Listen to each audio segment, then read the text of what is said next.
Bienvenue dans Bagnole Rock et Rock'n'Roll. Notre bolide, notre engin de voyage. C'est une Mercedes classe E, 320 CDI de 2004. Elle a donc boîte auto, version break forcément. Qu'est-ce qu'on a fait avant de partir? On a mis un kit de Reos sur les suspensions avant. Le kit passait pas à l'arrière, du coup on en a profité quand on était au Maroc de faire des cales sur mesure par un tourneur. Ici, pour que ça rehausse de autant.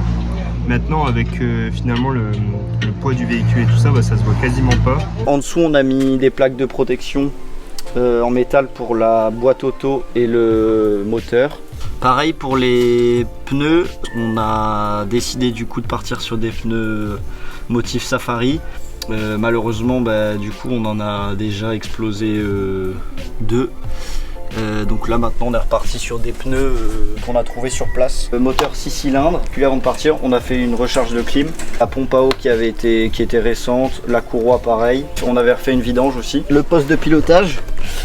Donc dans le plus grand luxe Mercedes. Là on est à 330 000. Donc on a déjà fait 15 000 km et du coup on est actuellement au Bénin. On est à 9,4 litres au 100. Du coup sur la voiture il y a plein de petits gadgets bon, que nous on trouve rigolo, ça se trouve c'est pas très drôle. Siège pneumatique, il y a pas mal de réglages. Siège chauffant, inutile au possible pour nous. Très bonne clim. Petit tiroir secret pour les fiches de police. Ce petit range CD à la James Bond. En termes de capacité au niveau du gasoil, on a 80 litres. Alors du coup pour la galerie, c'est de la cornière en alu et en dessous c'est une barrière en fait de jardin. On a rajouté dessus du coup notre réservoir de carburant supplémentaire si besoin. Pour l'instant on l'a pas utilisé et pourquoi on l'a caché comme ça? Tom a vu que ce serait pas mal de l'humidifier le jour où on l'utilise pour que ça refroidisse, quoi, que ça gonfle pas. On a ce fameux sac pour se débrouiller lorsque on vient à tomber en panne en fait ou à s'embourber. Ça c'est une grosse sangle. On a d'autres sangles à camion aussi. Une des choses qui nous a bien servi quand on était du coup au Sénégal, c'est ce fameux treuil mécanique, petite pelle. Mais bon en général les gens ils viennent nous aider aussi. Donc finalement les sangles c'est bien utile. Mais les gens facilement ils viennent nous aider quand ils voient qu'on est embêté. Qu'est-ce qu'on peut retrouver d'autre sur cette galerie? On peut retrouver du coup la roue de secours. Et puis dans cette roue de secours on a mis notre poubelle. Donc c'est un gros sac militaire avec à l'intérieur une toile de jute et à l'intérieur notre sac poubelle, histoire que les odeurs restent pas dans la voiture. Pour continuer à se sortir de l'embarras si besoin, on a des plaques de densablage, pareil c'est plutôt pratique ça. Pour partir du coup on a pris quand même pas mal d'outils, même si on trouve toujours des mécaniciens sur la route, ce qui est très pratique et à chaque fois rapidement ils nous servent quand même, c'est top. Mais on a quand même des outils au cas où, par exemple au milieu du désert en Mauritanie, on serait tombé en panne ou quoi, on a quand même prévu. Alors c'est un kit avec un peu de tout, des clés, des tournevis, des cliquets, des douilles, des clés Allen, des clés Torx, il y a de tout. Il y a évidemment le cric qu'on avait avec la voiture et ensuite en Côte d'Ivoire on en a racheté un pour se sécuriser lorsqu'on retire une roue et qu'on travaille en dessous de la voiture. Et puis en pièces de rechange, on a pris des filtres à air en plus, des filtres habitacle en plus, filtres à huile en plus. On a déjà profité du coup vu qu'on est à 15 000 bornes pour refaire une vidange et puis pour refaire une petite révision. Donc c'est pour ça que là on n'en a plus que un. La maladie sur ce moteur serait les joints d'injecteur. Alors du coup on a été à Mercedes en France pour acheter les joints d'injecteur avec les vis qui vont avec. Donc avant il y a quand même un questionnement sur qu'est-ce qui pourrait tomber en panne pour essayer d'avoir les pièces avec nous. Évidemment si c'est pas des pièces trop volumineuses quoi.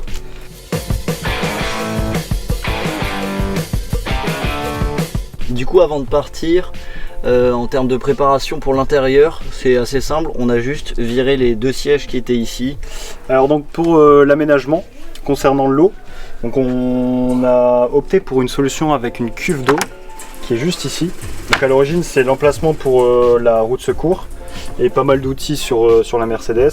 Donc nous on a tout enlevé, on a mis cette cuve de 45 litres et puis on a profité pour stocker quelques pièces à côté quoi.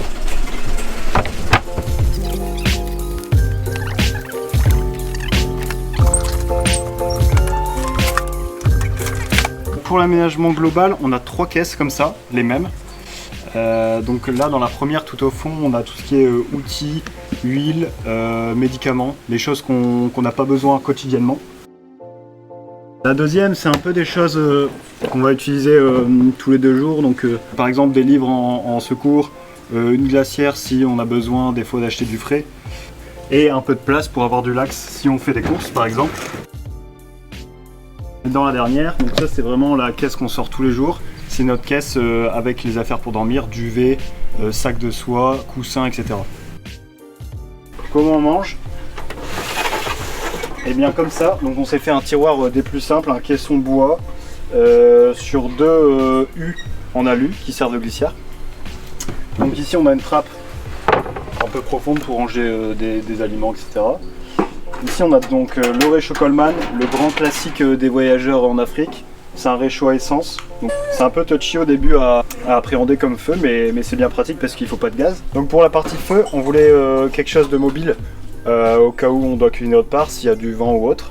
Donc on a fait des petits loquets en métal.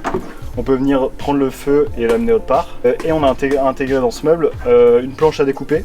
Donc au moins elle est tout le temps rangée. En fait ça fait partie intégrante du meuble. Donc le tiroir cuisine est tout simple, une trappe, hop, on a vaisselle, donc casserole, poêle, les couverts, des assiettes qui sont pas là et notre cafetière. On a rajouté ici un petit système de LED tout bête de chez Action. Alors, donc on a gardé un énorme plateau pour pouvoir avoir quelque chose de modulable. Comment nous on le charge depuis le début? Donc on a 2 bidons d'eau de 10 litres. Donc ça va servir pour plein de choses, la vaisselle, etc. Ensuite on a, ça c'est super pratique, c'est la petite caisse en panier plastique où on va mettre plein de petites affaires qu'on utilise où on sait pas ranger. Donc on a un compresseur, notre bassine, de l'anti-moustique, une balayette, des trucs de tous les jours. Et ensuite on a nos sacs perso. Ouh! Donc on a choisi d'avoir chacun un sac comme ça perso, donc pour nos affaires, donc il y en a 3, c'est des vêtements. Petit plus, on a des coussins que notre voisin François nous a fait, donc en voile. Trop bien pour l'extérieur, on les utilise tout le temps. Bien évidemment, on a chacun notre couleur assortie à nos sacs, on est des princesses. Venir sur l'arrière, on a la table la moins chère de chez Decathlon. Tous les sièges ont un peu chacun leur spécificité dans la voiture. Hop, on s'installe déjà sur ce super drap blanc, étant donné qu'ici il fait très chaud. On a rajouté ça aussi. Ça permet de faire de nous cacher du soleil. Et aussi c'est un brise-vue pour tous les contrôles avec la police, etc. C'est pas mal, étant donné qu'ils sont très curieux et qu'ils cherchent souvent des cadeaux. Donc comment ça se configure à l'arrière? Déjà on a ce petit rangement. On a des lampes. Il y a des médicaments qui peuvent être accessibles. Voilà, on peut mettre nos téléphones, nos écouteurs. Partie admin avec les papiers du véhicule, les documents pour les visas, etc. Là aussi, on a rajouté ce filet qui est super pratique. On a rajouté des tendeurs un peu à droite à gauche pour pouvoir de temps en temps étendre des fringues qui sont parfois humides. Ensuite, à gauche, c'est cette batterie qui nous permet de tenir en électricité pendant le voyage. C'est une petite batterie, mais franchement elle est largement suffisante. On peut la recharger de 3 façons différentes, soit sur l'allume-cigare de la voiture quand on roule, soit avec un panneau solaire, ou hyper rapidement en 40 minutes dans un restaurant sur secteur. Ensuite on a rajouté des élastiques à droite à gauche pour maintenir un peu tout quand on roule. On a ici une petite trappe qui permet d'accéder à d'autres rangements. Donc ici il y a du câblage, aussi on met l'ordinateur. Ici notre petit rangement à gourde, bien évidemment chacun sa couleur parce qu'on est des princesses. Allez, suis-moi dans la douche. C'est un peu bizarre ça comme phrase. C'est plutôt simple, c'est un calibotier en plastique qu'on pose au sol. Comme ça nous permet de nous déchausser et de ne pas avoir les pieds dans le sable quand le sable est mouillé. Puis ensuite on a la douchette. Donc on a juste à pomper avec le pied et puis ensuite à appuyer sur la gâchette. Bon, là on a retiré l'eau, mais tu vois, normalement il y a une bonne pression du coup. Et donc cette eau là vient de la cuve d'eau qui a été mise à la place de la roue de secours. On peut retrouver ici du coup la petite étagère avec la lampe pour la nuit si besoin, avec nos serviettes, nos trousses de toilette et le petit miroir. Parce qu'on est des princesses. Ici on a les sièges qu'on va te montrer tout à l'heure, les sièges des 4. On a nos outils et puis quand il faut ranger le tout, On glisse tout simplement dessus. On arrange les tuyaux. Et on est prêt à partir.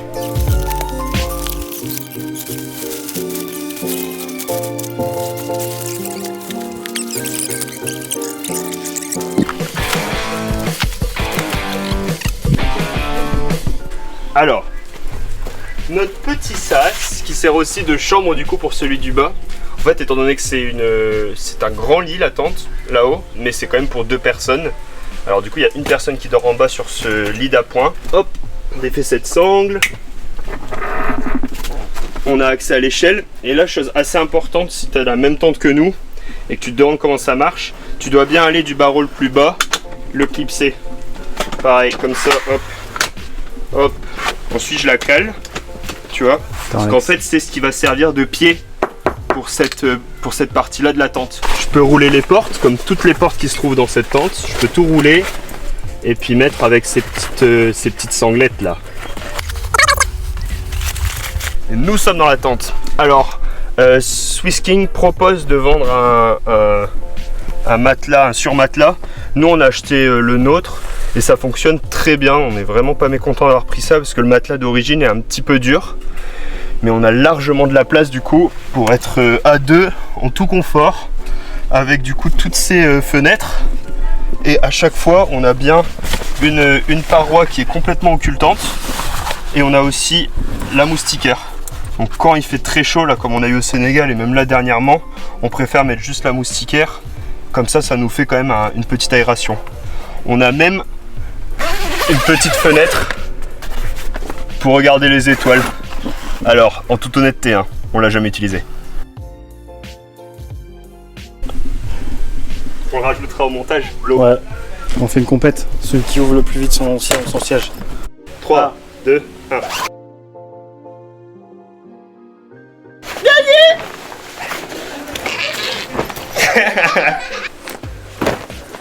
Force rouge, force verte, force jaune. Oh oui! Je vois bien tous les haters dans les commentaires. Mais vous partez en Afrique sans 4x4, vous êtes fous quoi. Oui, foufou. Du coup, on fait un petit point budget. Petit point budget.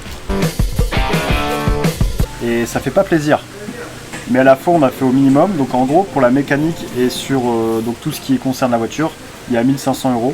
Donc préparation de la voiture, les plaques. Et les pièces automobiles qu'on a pris d'avance. Mais ça compte pas du coup les outils. La boîte à outils, ça par contre c'était la nôtre et donc on l'a pas compté dans ce budget là quoi. Ensuite il y a l'aménagement, donc ça va être tout ce qu'on vous a montré. On en a pour à peu près 900 €. Dedans on compte pas les affaires personnelles qu'on va réutiliser, donc les sacs, les gourdes, etc. Ça, il y a des choses qu'on avait déjà, des choses qu'on va réutiliser. Et il y a un énorme poste de dépense qui est la tente avec la chambre, donc il y en a pour 1400 € avec la livraison. Elle vieillit bien aussi, ça fait 2 mois et demi, bientôt 3 qu'on est parti. Et on trouve qu'il n'y a pas grand chose quand même à redire dessus. Tout est simple, l'aménagement est simple, le véhicule est simple étant donné que c'était mon véhicule du quotidien avant de partir.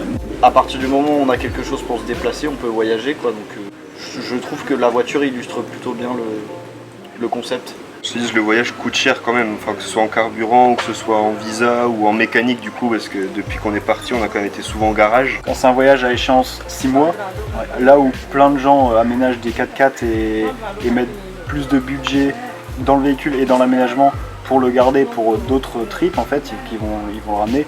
Nous on sait que c'est 6 mois, c'est du one shot quoi. On a fait 15 000 bornes, on est au Bénin. On a calculé déjà un petit peu combien ça nous revenait le voyage. On est à 1000 € le mois par personne, donc c'est une sacrée dépense. Mais voilà, c'est dû surtout au visa et aux réparations mécaniques. C'est un budget. Après on se fait plaisir, hein. On boit la bière locale, on va au resto local, mais c'est ce que moi je voulais découvrir aussi quoi. Bien manger dans les pays où on va et puis aussi faire marcher le commerce de là où on va quoi aussi. Et ben on espère que tu as kiffé la vidéo du coup et n'hésite pas à continuer à nous suivre et puis à suivre le voyage jusqu'au Cap en Afrique du Sud. Ciao! Salut!